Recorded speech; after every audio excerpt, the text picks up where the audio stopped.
Alhamdulillah hari ini kita dapat bantuan Hari Raya pada asnaf iaitu B40, Saudara Baru, OKU dan warga miskin lah. Alhamdulillah kita telah sampaikan barang dapur untuk 130 keluarga. Yang program ini yang program tahunan lah. Mula-mula kita mula dari 10 keluarga, 20 keluarga, tapi alhamdulillah hari ini kita sampai ke 130 keluarga. Kali pertama ada bagi kan bila? Kita mula dari tahun 2008 sampai sekarang. Setiap tahun kita ada program macam ini. Dan juga program ini setiap tahun kita program dengan Masjid Cina.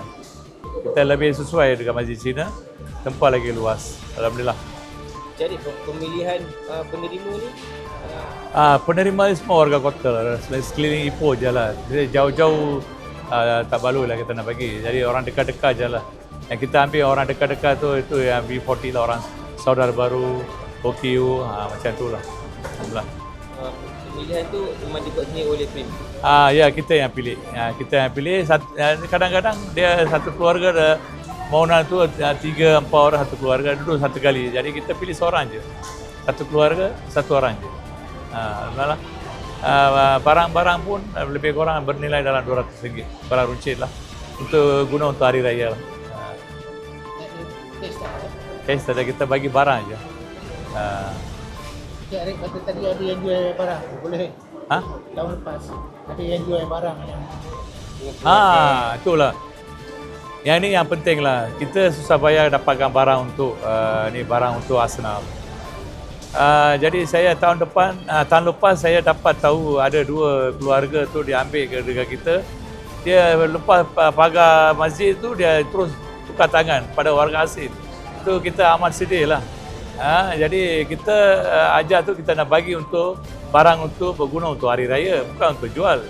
Jadi inilah, jadi kita dapat tahu je, kita tahu ni kita tak pilih ya.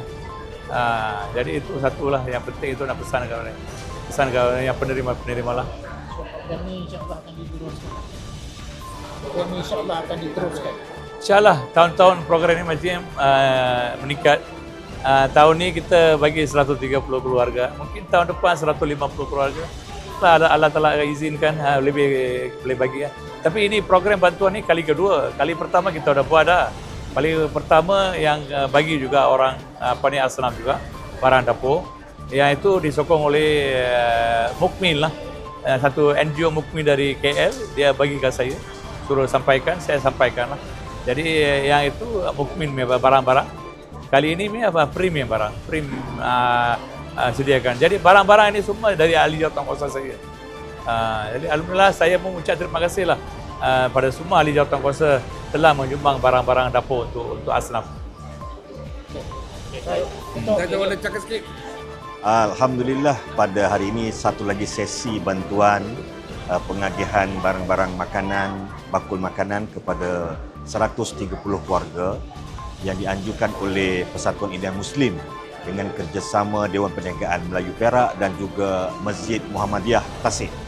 Seperti mana yang dimaklumkan tadi, pemilihan adalah dibuat oleh PRIM sendiri yang dikhaskan kepada B40, mewakili mu'alaf, ibu-ibu tunggal dan juga orang-orang miskin yang berada di sekitar Lembah Kingkang.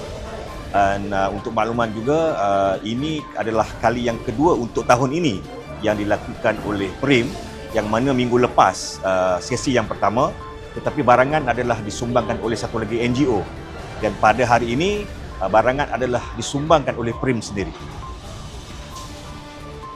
Betul, nak tanya soalan lain sikit tak? Boleh. Berkaitan Dewan. Ya. Sebab sekarang ni ada beberapa rumusan tentang kenaikan harga minyak, diesel dan sebagainya. Untuk bisnes ada rumusan, ada perbincangan dibuat di kalangan ahli Dewan. Buat masa ni kita masih lagi tunggu dan lihat, kerana hala tuju kita masih lagi di peringkat awal. Seperti mana kita tahu keadaan geopolitik semasa agak rumit, agak runcing. Tapi saya yakin kerajaan akan menangani perkara tersebut, dan sebagai ahli Dewan kita akan menyahut segala seruan berjimat cermat dan sebagainya oleh Yang Amat Berhormat Perdana Menteri. Okey. Okey. Terima kasih, selamat raya semua. Baik, Tok. Selamat raya semua.